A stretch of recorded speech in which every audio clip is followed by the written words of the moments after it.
નમસ્કાર, આપ જોઈ રહ્યા છો જેકેએસ ન્યૂઝ ગુજરાતી। મેઘરજના પલ્લા ગામે મૃતક વૃદ્ધની અંતિમ વિધિ સમયે ભમરાઓએ મચાવ્યો હતો આતંક। મૃતક વૃદ્ધની અંતિમ વિધિ કરવા માટે જતા 20 થી 25 માણસોને ભમરા કરડતા લોકોમાં દોડધામ મચી હતી। ભેમાપુર ગામેથી જીવદયા પ્રેમીની ટીમ ઘટના સ્થળે પહોંચી હતી અને અંતિમ સંસ્કાર કરવા મદદ કરી હતી। ભમરા કરડતા ઈજાગ્રસ્તોને 108 દ્વારા ખાનગી હોસ્પિટલ ખાતે સારવાર અર્થે ખસેડવામાં આવ્યા હતા।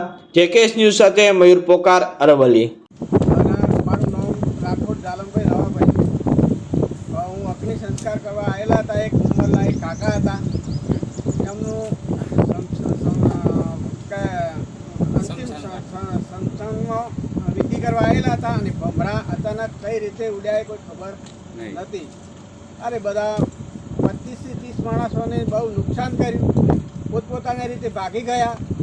એ લાશ ઉપર કોઈ માણસ નહોતો અને 4 માણસે થઈ અને એને અગ્નિ સંસ્કાર કરે છે।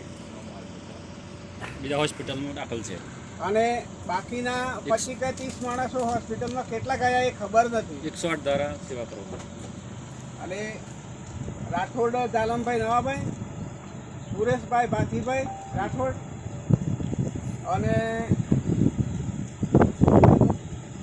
સોમાભાઈ વાઘાભાઈ અને મોહનભાઈ ભુરાભાઈ 4 જણે થઈ અગ્નિ સંસ્કાર કરે છે।